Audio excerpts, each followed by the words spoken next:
Hello, everyone. Welcome to another episode of Unplugged with Taylor, where we discuss 5D concepts to help you thrive in a 3D world. Today, we're here with Maddie Mookhart, who is a returning guest, now live from New Zealand, which is amazing. Maddie is a mystic, an intuitive, an icon, a friend. Maddie, I'm happy that you're back. My girl, Taylor, thank you so much for having me on. I'm so happy to be here and grateful to share space with you. Hello, everyone. Hello, listeners. Yes. So we were just basically had a full podcast recording before hitting record. Yes. But yeah, start with your story. Just I really want to inspire women, people, anybody out there who is taking a leap of faith, who is making a change in their life, that's going after their dreams, that's Mm, wants to live a soul-led life. And like I've said before, there have been literal times recently where I was like thinking of your story and found so much comfort and peace because I'm like, look at, the uncertainty she faced, the risks she took, and everything worked out in the most beautiful way. And I think it's so inspirational.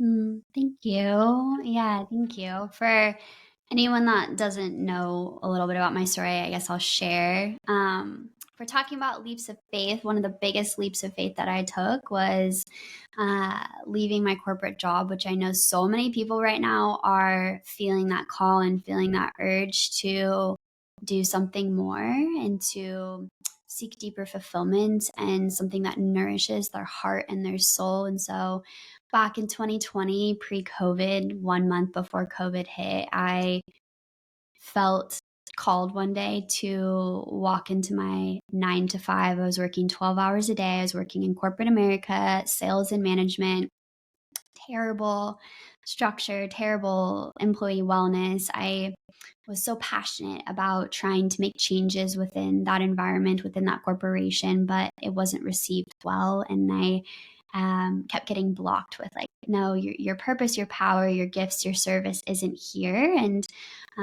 yeah, one day I walked into the office and something overtook my body. I would say soul, intuition, spirit, higher self quite literally overtook my body and overtook my voice. We had our top manager, like top guy of the whole West Coast in visiting. He wasn't supposed to be there that morning. I just looked him dead in the eye and I was like, "Hey, can I pull you aside and we have a chat?" And he was like, "Oh, I don't feel good about this." And I was top sales person at the time, top person in the company, all the West Coast, a valuable asset to the company, although I wasn't treated that way. Mm. And I was ready to honor myself and honor my power and my time. And being someone that has experienced a lot of grief and loss, I have this knowing that our time here is very short and very valuable. And I didn't want to waste another ounce of my precious life, my precious time, my precious energy, my precious heart working for someone, working for our corporation that treated me so poorly. And so, again, something overtook me that day, looked him dead in the eyes, pulled in the office, and I quit that day. And I never came back, didn't finish out my 2 weeks or anything like that. And I just began this soul searching journey. I was already walking the spiritual path, curious about all things metaphysical, spiritual, woo woo. Um, and I had no plans. I had a bit of savings in my bank account. Um, didn't know what the next steps were going to be. Just blindly took that leap of faith and allowed my intuition to guide the way. I spent, at the time, I was in like a really abusive, toxic relationship that was consuming my whole entire world. I ended up leaving that probably like 6 months after I left my job, but we were in the middle of COVID at that time, lockdown. People weren't hiring. Like we were all not allowed to leave our houses. So it really gave me this beautiful opportunity to sit with myself and to lean into self discovery. And as spirit always does, it kind of offered me this. One day I was on the internet and I randomly or so divinely came across this health coaching program that was in alignment with every value that I embodied as in my heart and in my soul. And it just spoke to me. And it was this most like unfuckwithable yes pulling yearning of like, oh my god, this is the next step. And I was so excited about that. So then I began my health coaching journey, which led me to start my Instagram account, which naturally just like blew up. And it's so beautiful that so many people connected with my story and connected with what I was sharing there. And yeah, so taking blind leaps of faith is my forte. Just did that a few months ago, where I moved to New Zealand to be with the love of my life, having never been here. We had been long distance for the last like 3.5 years, but it was time to close the gap, and things were coming into alignment. And I just said yes without ever having touched foot in this country or anything like that. And it's working out so beautifully. And then taking another blind leap of faith here in the next few months. We're moving again back to Australia, but yeah, I love blind leaps of faith. I love courageous acts that come from the heart, because I know and I've experienced that the universe rewards courage. So I'm not afraid of courage. I love courage because I know I will be rewarded for acts of bravery. That was a little bit about me, fam. It's so badass that you just walked up to him and were like, you know what? I quit. That's Yeah, amazing. I yeah. think that a lot of people I know, there's this probably think that I like did mushrooms once and just quit my job because I thought I was going to just automatically be a famous podcaster. And Wish that's you are. not exactly what happened, which I don't give a shit if people think that or not. Mm, But I actually I knew I was not going to make it to, I was at year 14 mhm, and in the education system and in a central office position where wasn't coming into contact with kids every day. Every time, like you said, that I had like a new exciting idea of how we could help kids and how we could best serve kids. I was really big on trauma informed care. I spoke about that a mhm, lot, and like neuroscience mhm, backed care for kids that mhm, experience trauma, which was most of our students. mm, mm, And there was so many other issues like staff shortages because of the pay and of the mhm, working conditions and like bus issues that all of my initiatives were kind of just pushed to the side. mm, And people were just in survival mode everywhere. mhm, I had 9 different schools that I oversaw the pre-K program there. mhm, And I would have to like brace myself to walk in the building because of all the anger and frustration and stress from the adults, which mhm. obviously trickled down to kids. I would hear people screaming at kids, again, not regulated, stressed. And Yeah, so just the entire environment, very toxic in a lot of spaces. And yeah, that's unfortunately very common due to the structuring of our education system. yeah. And I would see people that I'd worked with in various different roles, because when you're in the trenches with people, it's like it's like a trauma bond. Mhm, And mhm. Oh, I get they would that. be they would be nearing retirement, and they would be like, "Oh, just 4 more years," and I like it was a Mm, prison sentence. And I was mhm, like, I had started, I had multiple experiences with plant medicine at this point for healing my own trauma. And I was starting to be like, this ain't it. I'm mhm, not making 27 years. It's time to figure out something now. And I actually got a job that was going to be work from home, working for the government, same pay, building like training modules because it was an educator, it was a natural, which was not my dream job. But I was like, okay, I won't be in these toxic environments. mhm, I'll be at home. I'll be able to focus on my like fix my nervous system, focus on my creative projects. mhm, And the one contingency for the job when I was hired after my interview was we just have to get the government contract, which I'm sure we will, no issue, whatever. So I kept waiting. We had 3 weeks off from my job, and that was like our summer break. And I kept waiting to get the final notice that the contract had been approved, and it was delayed. Mm. And I had a Reiki session with a woman who was like, this pain in your back, you should just Mm. quit. She was like, you have this other job. Like, I think that's where your back pain is coming from. Mhm. And I was just all inspired, hopped up Mhm. on Reiki healing. I went, texted my boss, and I was like, we need to talk, and called her on the phone and was like, I'm leaving. I'm done. And she was like, that's really brave. And I was like, okay, I'm out. Maddie, it was like a week later that the person, my contact for the new job, texted me and was like, we need to talk. And I was like, mother. So it's like, yeah, the contract didn't work out. I'm shocked. I don't know. They're trying to fight it or whatever. Yeah. So I'm like, well, I actually didn't panic at that point. I was like, okay, this is the universe saying, like, we know she wouldn't have left without this, but like, that's Mhm. not the route either. And that Mhm. was last July. And it's like you, I have some savings. I teach some college classes on the side. I do a little bit of consulting. But it's been fucking terrifying Yeah. at times. Like, it's been really beautiful at times. Yeah. I told you I'm going to a retreat in Costa Rica at the end of this month. When that retreat came into my to my attention, I was like, no, that does not make sense for me with all my uncertainty financially. I'm not doing Mhm. that. And I was like, kept getting these like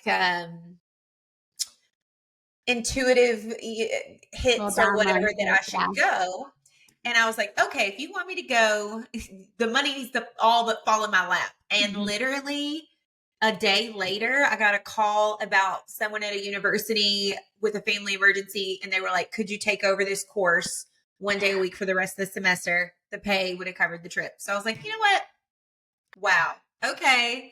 Mhm. Okay. You want me to keep having faith. You want me to keep building my faith. So, like, Mhm. those little moments, and you've talked about this before, that when you take an inventory of the times where you were like, shit's about to hit the fan, or like, you didn't see what was coming, but then Mhm. it all worked out, that really Mhm. helps you keep your faith and build your faith. I mean, for me, Mhm. it's been about building.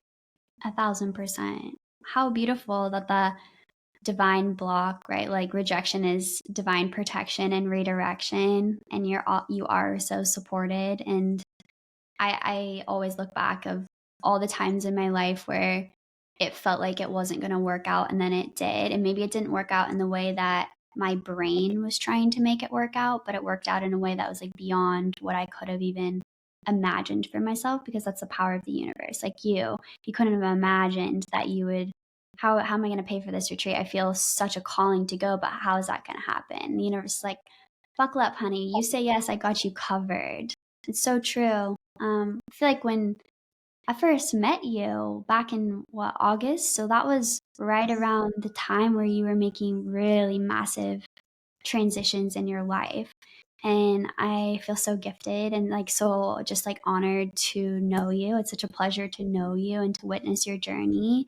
You might feel like you're still trying to figure it out and you're hanging on by a thread, but my girl, the way that you have exploded and the way that you are so led like by your fire and your passion and guided by your unfuckwithable knowing within yourself that I can do this and I'm born for more and I'm going to do more and I'm going to say yes to myself is inspiring. So you might feel like you're hanging on by a thread, but to me, to us, to so many of us, you are a powerful example of what is possible when you say yes and when you take the leap. So I hope you know about that about yourself.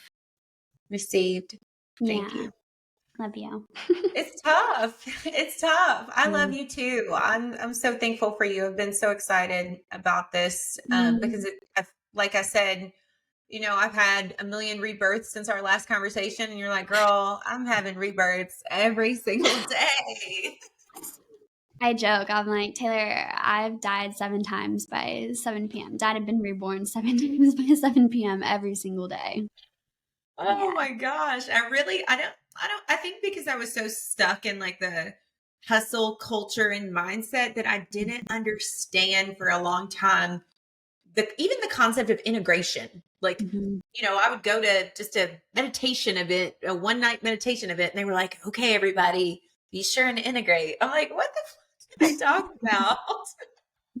And now I'm finally getting it. Like, Mhm. oh, once you really start to like slow down and fully be present and experience things, they impact you on a deeper level. And it requires you to integrate these new experiences into your being versus when you're just rushing through life, always Mhm. focused on what's next, what's next, what's next. You're Yeah. not even fully integrating your day to day experiences, which are profound every day, Yeah. into who you are. You're Yeah. not allowing them to shape you. Yeah. I know that that's something that, like, when I first met you, that was something that you were, like, really working towards and really inspired by, is getting more in tune with the slow flow and kind of the divine flow of the divine feminine energy. How do you feel like you've changed your I'm going to interview you on your podcast because I want you to share your story. How do you feel like your relationship with the divine flow has changed this year? Well, it took me a while. It's interesting. Like when I first quit, I was really hard on myself because I was like, I'm lazy. I'm sleeping in Mhm. every day. I'm not doing enough. And, looking back, I'm like, I was so fried and Mhm. burnt out that my Mhm. body was just like, Rest. rest. Yeah. And I had a major mushroom ceremony at the beginning of November. And for a long Mhm. time, I was just laying on the earth. And it was like, oh, I could hear, like, look how tired you are. Look how tired your parts are, your inner child. Like, look how much she's done for you. You've accomplished so Mhm. much. Like, stop pushing her Mhm. to perform, like, Mhm. rest. And it was Mhm. really eye opening. I kept hearing in that ceremony, stop performing for these people. And I was able to see how everything I did was this like calculated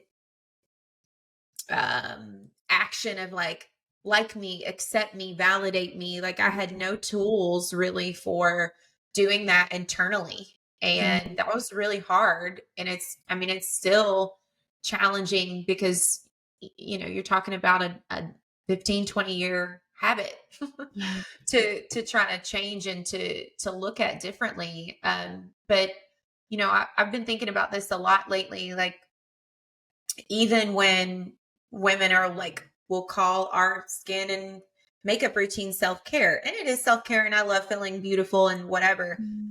but it's still results based. It's still, I'm doing to be accepted, I'm doing for others. So it's Mhm. kind of a difficult conversation in some spaces because I do love those things, but what about like sitting and drawing, or like making, like painting, even though I'm not some Picasso painter, like Yeah. playing in the paint. Like I'll Yeah. have some canvases in there. I'll just fool around with the paint. I'm not even trying to create some Mhm. perfect piece of art. I'm like, I'll get out. That's been really healing for me. I've been working with a somatic therapist and Mhm. talk about integration.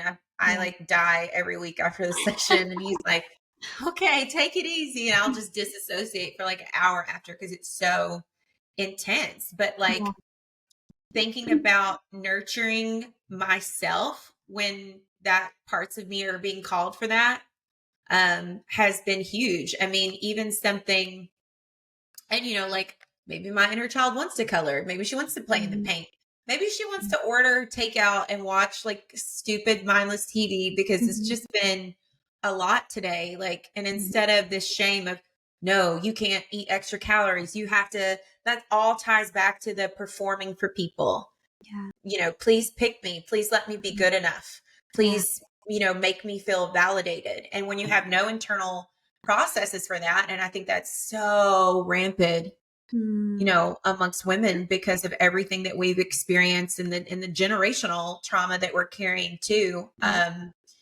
He told me when I'm struggling with like, in dating, I have heavy abandonment wounds, which Mhm. makes dating challenging. Mhm. And talking about when I'm seeking something outside of myself, how to turn inwards and like talk to my parts, like literally talk to my Mhm. parts. Like, Yeah. I choose you. I love you. I accept you. Mhm. Mm. And, that's unconditional. That's truly what unconditional love is. And I think that it's truly the path to fully being in my feminine. And I do believe that, everyone's path is different, but I do believe that I have a divine counterpart that I'm going to meet. I think he's probably going, I can feel it. I Yeah, think he's girl. probably going through his own Yeah. initiation. So sending Yeah. him love and Yeah. light wherever he is. But Woo. also, Chills. I think that the feminine leads that process. And I think it all comes back to the things I was, while I may be feminine and girly, it was all about seeking external, not building the internal. Wow. Girl, that's a beautiful share. Thank you so much for just sharing with me and sharing part of your story. And I resonate with you so deeply when you're talking about coming home to yourself is really like what I'm hearing and feeling. And this last weekend, so just a few days ago, also had a very deep macrodosing mushroom ceremony where I had the realizations about how quickly I have been moving, and I've known that. And I knew that like moving to New Zealand would slow me down. The pace of life here and the balance here is so different than what I have experienced my whole life in America. It seems that there's just more of this balance within the culture to enjoy life and to spend time together and family, community, etc. Anyways, in my mushroom ceremony, the first thing that I wrote was slow down, slow everything down, take in the beauty. Feel the beauty, hear the beauty, see the beauty. I'm sitting outside in nature, and like my backyard is absolutely beautiful. I'm in the Waitakere Mountains here in Auckland. It is stunning, stunning, stunning. So I was like, oh my God, just sitting here and staring at nature is the most psychedelic, euphoric experience of my whole life. And then I really started to, I had a very somatic um, trip where it was very like sensual. It was very about me reconnecting with my body and reconnecting with my senses.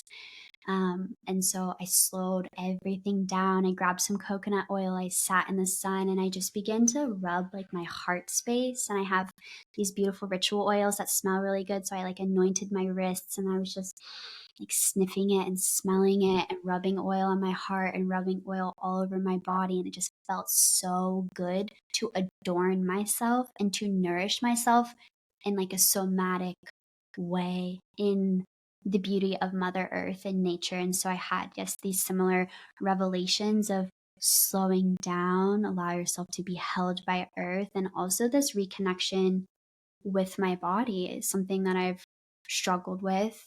Having a lot of intense childhood trauma, sexual trauma, things like that is, and I was telling Taylor before we got on the call, is I feel like I've been running away from myself for my entire life. Running, running, running. My dreams, my nightmares are always me like running away from men and running away from, I know you know. Yeah, running away from scary situations. I have the gift of flying in my dreams as well. So sometimes I'll be running so much and I'll be so scared that I like start to fly. I jump off the ground and I start to fly and I'm trying to run, like fly away in my dreams. And I think, this is just what it's, and I, this was going on in my subconscious. I'm like trying to run, run, run, run, run. So in this recent macrodosing ceremony, I sat with myself. I wasn't running from anything. I sat in the pleasure of my own body, in the pleasure of nature, and it felt so good to feel the sense of arriving and the sense of softening back into my body, back into my heart. So, yeah, I really resonate like with what you're sharing, and what a gift to like, as women, we're such sensual beings. I really desire for so many women to reclaim their senses. Taste, touch, feel, smell, sound, razzle. Yeah. I kept saying in my macrodosing ceremony, kept journaling, I'm here to razzle dazzle my senses. Well, that's what a like truth, because our souls came here to experience themselves. And it made me think of a session I had with a medium, and she brought through a relative that I actually am not even sure exactly who it was when they were here. But they said, they kept telling her, I just worked all the time when I was there. I wasted my experience. I'm just Oh, constantly that working. goosebumps. Oh my god. Yes. Right? Oh, now I have them. Yeah. Wow. Yes. So I think about that a lot. We're here to, I saw something recently. It's cool to see all the different ways that people like theorize about, and some of it comes from, actual experiences and things that people have downloaded or seen. And Mm. I read something that said there's a really long line of souls dying to come here while we're sitting and like complaining. Yes.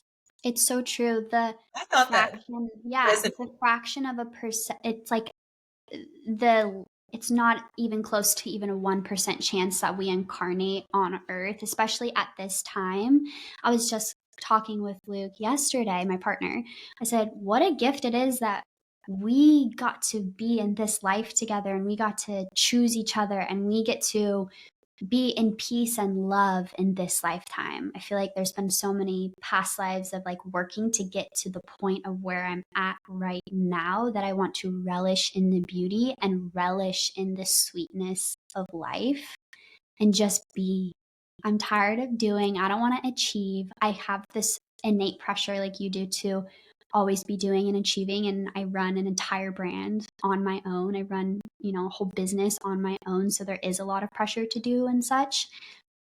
I don't even care. I could make so much more money than I do right now. I could do so many more things than I'm doing right now, but I don't care because I'm here to be and I'm here to experience.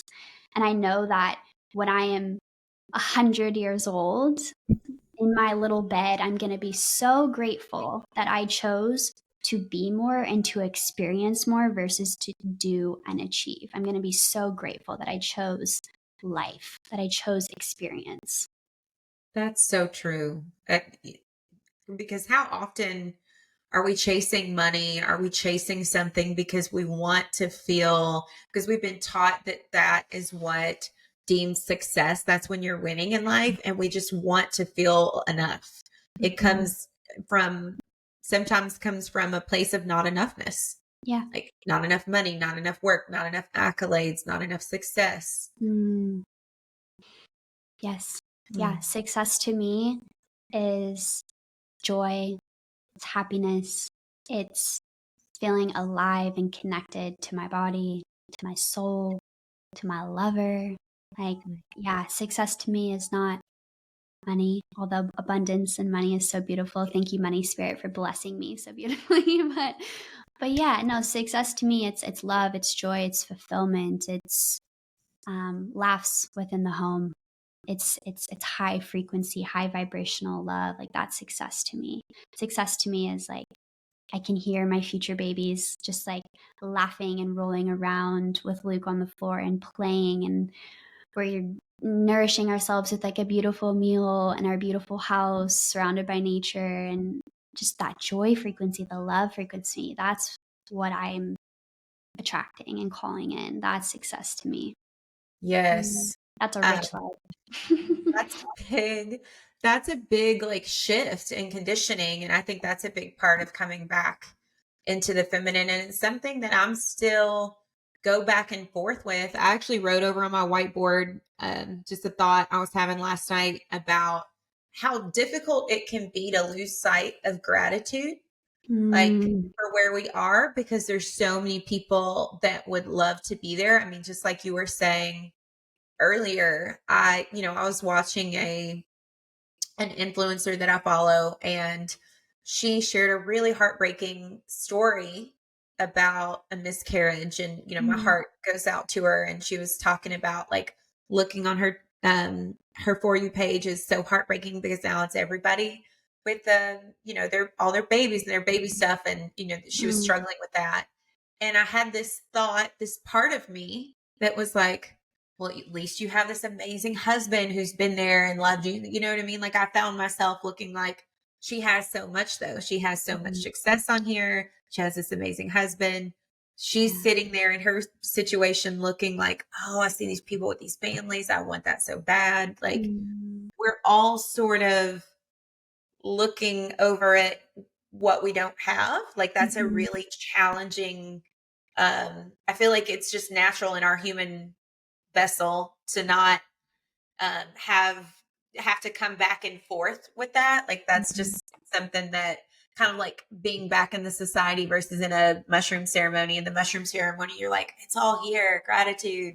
And it Yeah. wears off and you're pulling the Yeah. conditioning back again Yeah. because we're breathing in that smog of conditioning, Yeah. social media being a big part of it. And I think that social media can make it challenging. It's even an added challenge to feel gratitude for what you have. Yeah. Yeah. I think there was like a viral TikTok or something that I saw, and it was like, don't forget to have gratitude for what you prayed for. Like, this is you're living the life that you have prayed for. And I was snapped back into gratitude, like in this mushroom ceremony, this recently, like literally just a few days ago, of being, wow, I need to sit in the beauty of where I'm at right now because I have longed for this. I've yearned for this for so long. And it also, you always like when you're deep in the mushroom ceremony, love is the only thing that matters. All the pettiness, like whatever, it has no significance here. But then, yeah, you kind of get further away from that experience and we fall back a little bit into maybe old conditioning or the patterns of society, etc. Yeah, gratitude is an anchor. I think too, like since that ceremony, I have been oiling myself like every morning and rubbing my heart, um, and carrying that experience out of the ceremony and starting my day with that. And it has been profoundly beautiful. I noticed my ability to just be softer with my partner, with myself is magnified. So yeah, like sitting with my heart and just like feeling my body and being in my body has really helped me connect with the energy of gratitude and softness and openness. And yeah, I just feel called to share that. Wow, I love that. It reminds me of what I was telling you about. Like, I am feeling drawn to explore tantric practices more. And, Mm-hmm.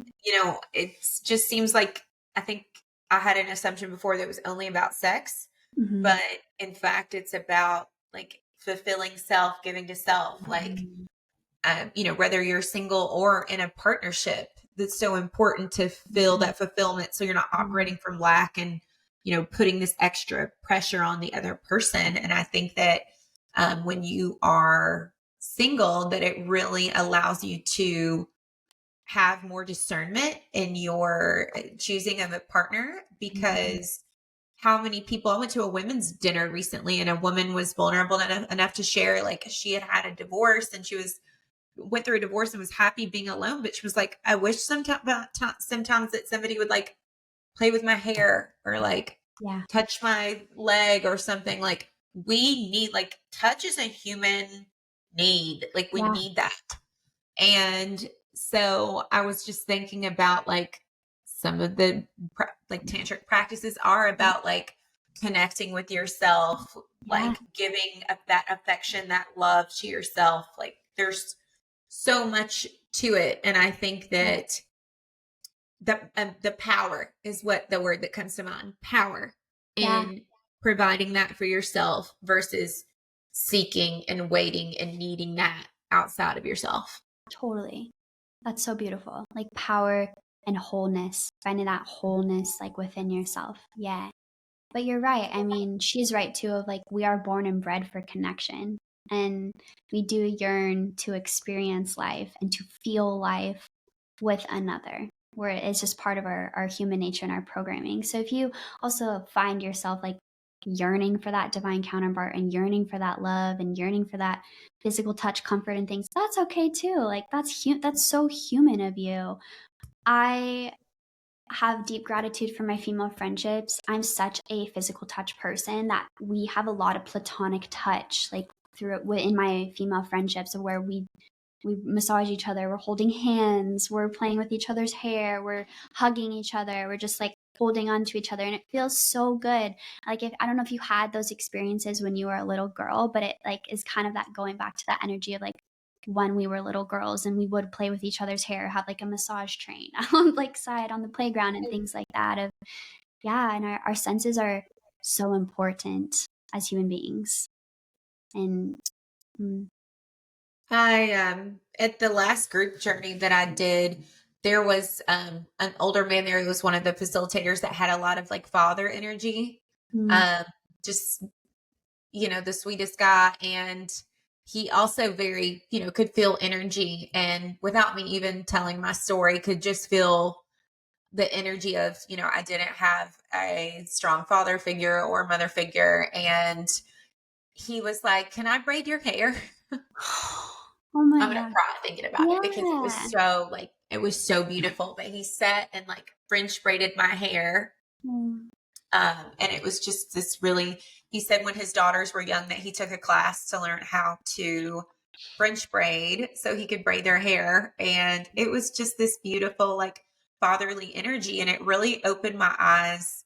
Because in ceremony, like one of the purposes of journeying with other people is to get comfortable setting boundaries, to experience platonic touch, mm, which it was eye-opening for me when I first witnessed this. I was very uncomfortable. I was like, "Oh no, I don't want anybody touching me." mhm, I didn't uh, eh, as a little girl, I didn't really have those experiences. mhm, mhm, Female friendships have been a challenge for me because mhm, of my mother being really mhm, the biggest piece of my trauma, and t- it helped me see that I was looking at physical touch only in the sexual context. So physical touch is sexual. And so outside of like a sexual partner, I was not comfortable with it. And maybe a mhm. hug, but like Yeah. outside of that, just, so this was a really powerful revelation for me. And, when you're in your heart space, in a journey, those walls and that conditioning fall down, and you're able to just be like, this is nice. And this Yeah. isn't weird. This isn't uncomfortable. I'm not creating this story about, this, there has to be some sort of like exchange, or, Mhm, there's this, whatever this, someone wanting something from you mhm, in a situation like that. It was just like experiencing platonic touch and feeling mhm. safe. Oh, I'm so grateful for like I'm just so happy that you had the experience of falling into the arms of like a safe masculine. Didn't want to hurt you, didn't expect anything from you, just wanted you to receive in a way that you've never received before. Yeah. Yeah. I Beautiful. think that's a lot of the content I've been making is like, and I love to laugh. Like, laughter is one of my greatest protectors. Like, thank you so much for the gift of laughter, because that has saved my life in so many ways. I mean, it's just like always been there for me, and I'm thankful for that part of me. And I like to laugh, and I like to talk about different things that I'm interested in on a cerebral level, but it's been the most challenging to open up about other parts of my story. That's why I loved like what we were talking about before. And I Mhm, thought it was so ironic that you recently posted an episode about authenticity. mhm, And you speak up about that a lot, about, mhm, like being your authentic self. That's medicine for the world that somebody needs. But it's hard. I mean, I think mhm, there is like a vulnerability hangover mhm, when you express yourself vulnerably, and then especially in an online space, because there's gonna be, that's a great way to reach the people that need to hear it, but you're also putting it out there to people that will be uncomfortable, and maybe even resentful because they're not comfortable facing their own shadows, which I could say for myself, at various points in life. But mhm. yeah, I've been doing some intense inner child somatic healing. I mean, like, I would love to open up about it, but I just haven't found my footing with that. Yeah, and it will come with time, but you're right. It is uncomfortable to put yourself out into the world and to be so raw and open, because it does trigger the fuck out of other people who aren't ready, don't have that depth within themselves, that relationship within themselves.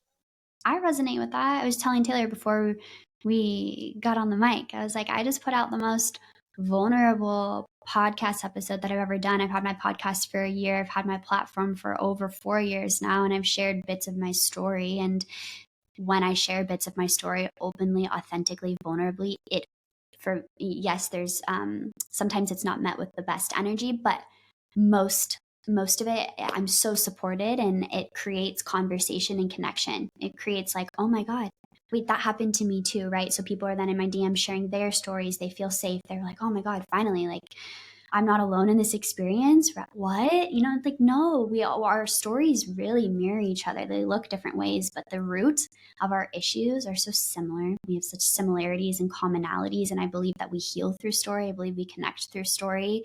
But it is a vulnerable thing to put yourself out there. I had an emotional hangover from that episode. And I had that very human fear of like, oh my God, like, is this cringe? Like, I'm crying on the mic and I'm just, is this cringe? Is it going to be too much for someone? I had those human thoughts. And then, there's the knowing part of me, the stronger, higher self that comes in and is like, no, you being open hearted is going to penetrate the hearts of those who are meant to hear and want to listen. You're not meant for everyone. And that's okay. But your story is here to heal. And same with you, Taylor. Like, your story is here to heal here. And y'all, she was on the mic saying like, I am here to use my voice. I'm here to share my story. I'm just figuring out what that looks like and how I want to share that, and be gentle with yourself. It takes time. It just took me 4.5 years to finally like it felt like it was time, right? Time for it to come out. I could have shared my story so many different times, but sharing it in this way in my most recent episode felt relevant, and it was time. It was time. So yeah, I really believe that our stories are our purpose, and that I think about the people that I feel most connected to. I feel connected to them, and like, or even in the online space, I feel connected to them because they're really raw and vulnerable, and they share real life shit that's relatable. We relate through our stories. We're all navigating this like human experience, and yes, our experiences look different, but they're all very similar. The root of it is very similar. So story heals. Oh my gosh. You're somebody's medicine. We're all our own unique medicine. There was, I interviewed somebody recently and he said that when empathy to him is when you felt pain as deep as someone else has, you can feel that in your body, like the depth of pain that they're experiencing. And not everybody in this lifetime has felt that. And therefore, they don't have that mirror neuron capability, to get sciencey about it, to even feel the depths of it. And how beautiful to be able to feel so deeply. You and I talked in the last episode, like, super angry means you have a capacity to feel super sad, super grief, super joyous. Like, it's just depth of emotion that often comes from some really heartbreaking experiences. Yes. And I appreciate what you shared so much, because I had seen on the same person, he has a highlight reel on his page that's like my story.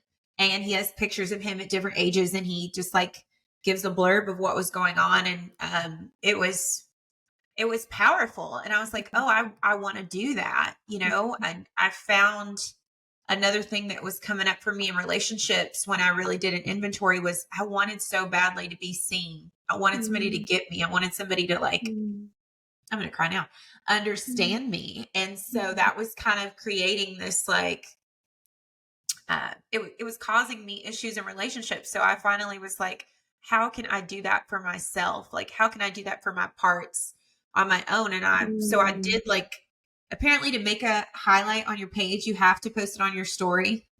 So yes. I wrote one with like my baby picture, and I wrote, just about how it was a picture of me and my mom.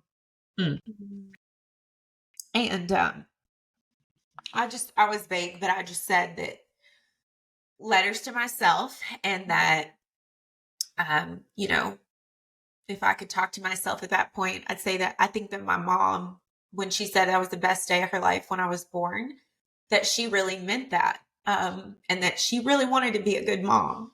Yeah. But everything that we've experienced was going to give us the ability to help a lot of people. And it was so hard to post that. Like, I had the exact feeling. I was like, was that cringe? Was that too much? Mhm. Like, I left it up there, but like my plan was to do several of them. And I have not done the next. That was a month ago, and I haven't done the next one because I'm like, God, that took me a month to get over that. Yeah. Yeah. Oh, I'm Yeah, proud of it was. you. So I really appreciated you saying that, because that's the point, right? Of storytelling, is to hear someone else say, "Oh, I thought this, I thought that," and then you have the ability to look at someone else and be like, "Well, that's not true." So if it's not true for that person, even though they're thinking it, then it's probably not true for me, even though I'm thinking it. Mm-hmm. Do you feel yourself moving into more like an authentic space in your podcast, like where you're like ready to start sharing more about like you and where you've came from and why you are the way that you are? You know, I keep getting those hits. And then, like I was telling you, my human design channels are literally like, your greatest strengths are authenticity and vulnerability and sharing your voice. And I was like, oh, okay. Um, and I actually wrote over there to start like recording some solo episodes, and just talking and putting it out there and seeing who resonates. And yeah, I guess like I was telling you, in my head, I had this voice that was like, how are you going to do that from an empowered space? You're still working through it. And I Mhm. know logically, like, that's really a really empowered place to be in, is Mhm. actively in the trenches doing the work. Like, Yeah. and I think one of my biggest things I'd like to open up about, because I have it, I feel it so much that I see it in other women really easily, is like my abandonment wounds, anxiousness with my attachment, Mhm. my problems with attachment, which I always speak about like I have some sort of disease. But when I shared it, like when I shared a little bit of that story with the somatic therapist I was working with, he was like, well, let me just start by validating that those are very normal reactions Yeah. to what you've experienced. And Yeah. so, working through the shame I have around it, I have a lot of shame around it. I feel sometimes Mhm. like, gosh, how pathetic. Like, I have this voice that's like, how pathetic to Mhm. be 36 years old and still like struggling with attachment issues and like sabotaging relationships. And so I've really been working through that, because I think that I really could show up and speak about how painful that is, and how many people, like, I still struggle with going through TikTok and laughing at the man bashing content. Like, seeing, because I think that's what that looks like, is Yeah. when we're wounded in our feminine, we're like shit on men, and same on for them, and so I'll like something, I'll be like, unlike that, you're Yeah. not subscribing to that Mhm. ideology. But it's hard, I'm actively working through that. Yeah. And it's hard to not let that, like, negative, um those negative voices come online, because I really think all the women out there posting stuff like that are struggling with their own attachment issues, and Mhm. building up a lot of resentment towards men as a result. Mm. Yeah. All of that. All of that, Taylor. I feel that the people that I like to learn from are the ones that have been through the experience. I always say, like, and no shame to the education game or anything like that, but I'm like, you can have 100 certifications in trying to help heal sexual trauma, but have you experienced it yourself? Like, what happened to you? I want to learn from the people that have gone through it and use their power to rise above. I don't want to learn from someone like with a degree. They think that they're qualified enough to speak about it. I want to learn from the person that's experienced it, gone on the ride, and rose. So when you're talking about I'm still in it. Like, is it time for me to, like, am I qualified enough to share because I'm still in it? It's like, you're the most qualified to share because you're in the experience. You're the student becoming the teacher. You're the most qualified to share. I love Yeah. that. Yeah. That's really reminds me like of some of the people in like in the spiritual realm. And I think everybody's just doing their best to try to help people in the way that they know how. I mean, Mhm. that's, you know, Amen. not Yeah. every that it's up to us to choose where there's resonance for us. But I have Mhm. had more than one person kind of tell me like, well, let go of your story. Well, the story doesn't matter. Well, the story's irrelevant. No, I'm still like validating my story and my lived experience for myself. Mhm. And that's not really for you to tell me when to let go of my story and just, that's what made me who I am. Yeah. Your story is your superpower. If I think about, like, think of Glennon Doyle or like an Untamed book. Have you read that? Have you read that book? No, I actually have it sitting over there on a Girl. shelf, but I haven't read it. Have you Divine read it? nudge. Divine nudge.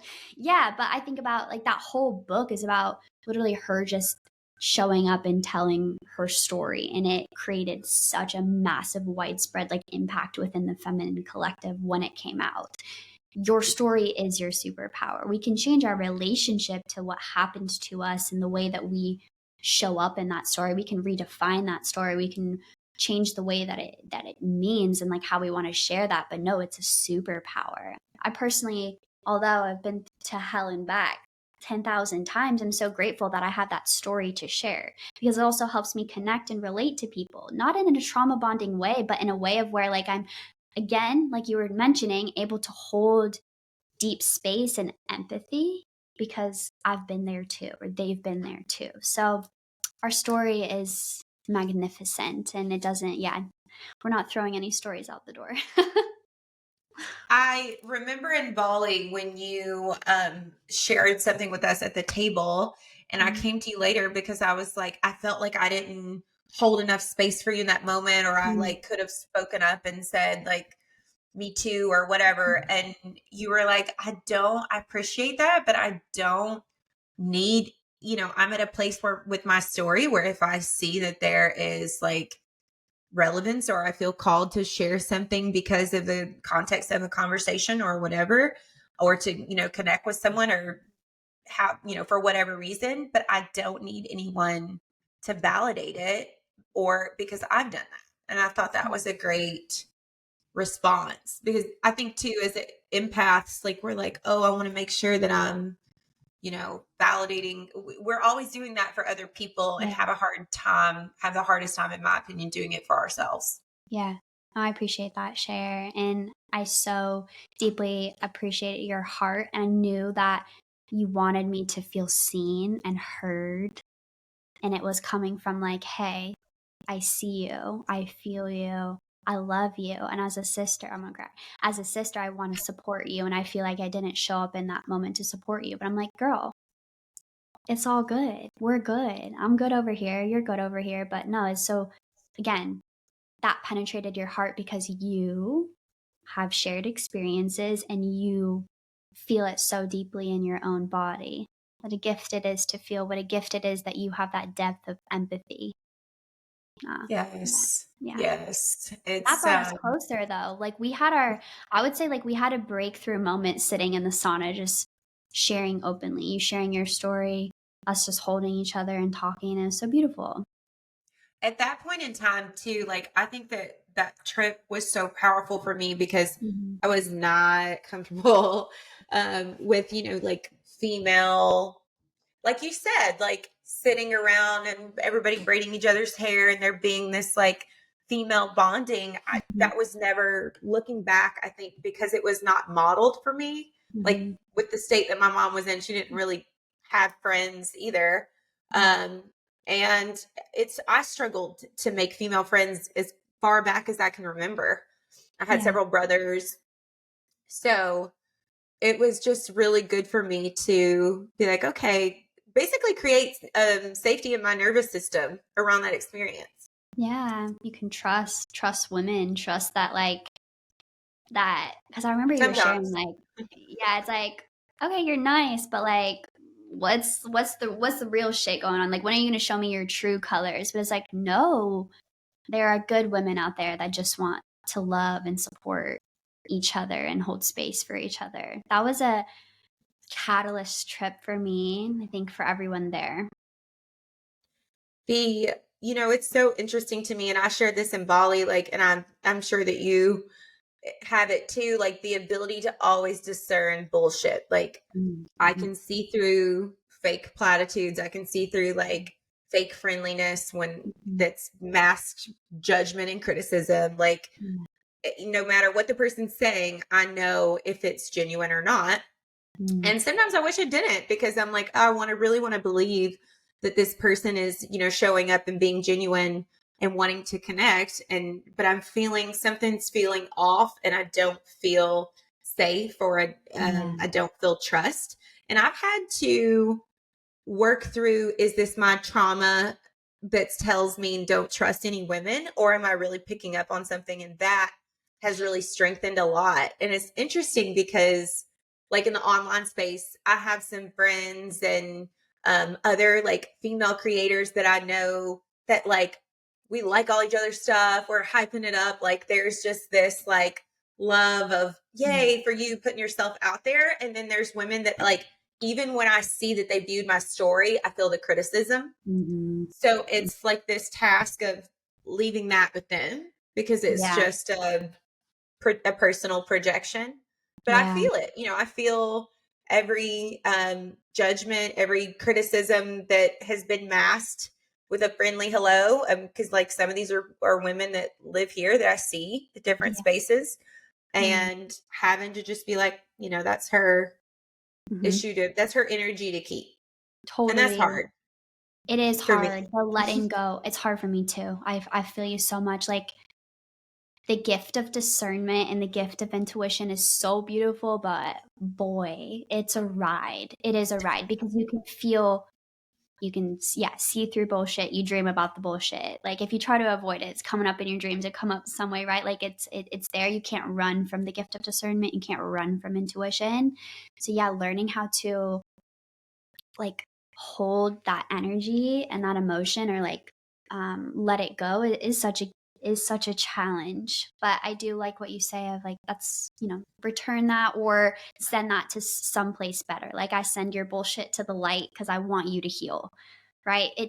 There's so much energy that requirement I feel as an intuitive woman, as a woman of uh, with the gift of discernment that loves women, wants healthy relationships with women, that I have to get out of this space of like, well, fuck you, or like, like, it's like, no, I can feel what I need to feel, but I also have to rise, and I do have to see this person through the lens of innocence. And that has been one of the most challenging things for me to do, is like seeing through that lens of innocence and seeing it from a higher perspective and wanting good for them even when they piss me the fuck off. Because I know you, girl. I know we relate in the sense of like, you dig me, I can dig fucking 10 times harder. But getting kind of releasing that energy from my life has been a mission. Yeah, and I want to, and I like, there are little things I will block myself from really thinking too hard on little things, because I'm like, I don't want to trudge all that up, because it's so hard for me to control when it is like dredged up. And certain things you Mm, find are more triggering than others. And condescension from women is something that, like, cuts me like a knife. And like the other day in a workout class, the one of the ladies just was like correcting my form on mm. she was like, no, I think he said we're supposed to step up, not jump up. And I was like, well, it looks like I'm going to do it this way. And the look that I gave her, the coach was like, I was like, okay, okay. Yeah, Because just in that moment, I was like, tell me what the fuck to do. There's yeah, that like yeah. heart. And it's also, for me, it's like, she's going to think she got away with it. Not in that instance, but like in situations with women, like, I have to prove something, because this person's going to think that they, like, got me or something. Like, that's been a Mhm. really hard thing. And it's interesting. Mindfulness helps me, because in my head, I'll be like, yeah. And if she says this, I'm going to say this. And I'm like, wow, why am I making up insults she's going to give before Oh, they've even happened? yeah. Yes, that's so real. Like the letting go is so huge. It's like I know that this type of energy doesn't serve me, doesn't serve us trying to heal the sisterhood wound either. Like that wound is so present and so deep, still exists within myself, like still navigating that.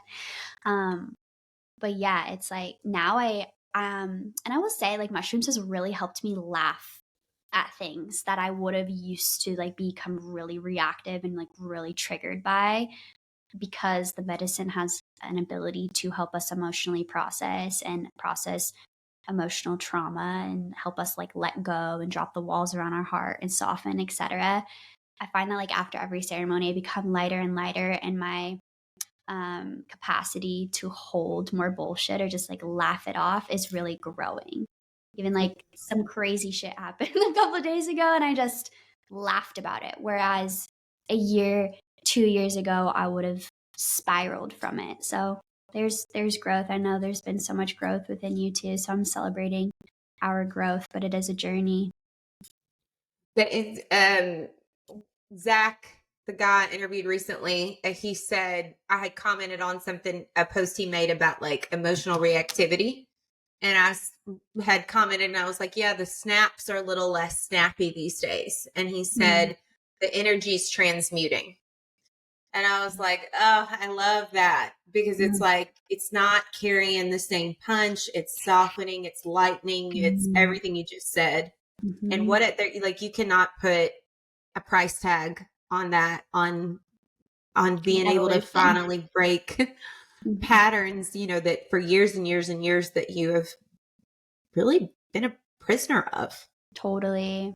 I would say it's just a testament to how much like grief and bitterness and trauma and stuff that you've processed, that I've processed, that there is more space to let go and soften a bit. So I'm celebrating you because I don't know your full story, but I do know a bit. And I know that, girl, you came from straight hell and darkness. And so for you to be this loving, vibrant inspiration and choosing to do good in the world and to rise from the oppression and the trauma and the everything that you didn't deserve, it's beautiful. Like your growth is beautiful. You're just the most beautiful human. I love you so deeply. Received. Mm. I'm so glad that we connect. I think that like that's so divine, just the similarities in our stories, and then me being able to look forward in a sense. Like everybody's path is different, but being like, this is a person who had similar experiences. They, you know, you were vulnerable enough to share, like, I used to struggle with anger. I used to struggle in relationships. Like I worked through those things. Here I am on the other side, and I felt the depths of the things that you're describing. And that being able to see someone who's had some of the same experiences and struggles and seeing how they've changed their life is, it keeps you going. It helps keep your faith. I'm thankful for you. Yay. Thank you. This was so much. beautiful. I loved it. I told you it was going to be my therapy this week. Yeah, we had no plans. We just literally just rolled on to the mic, and I knew it was going to be divinely beautiful. Thank you so much for having me back. I am obsessed with talking to you. It just Bye, friends. Thanks for listening.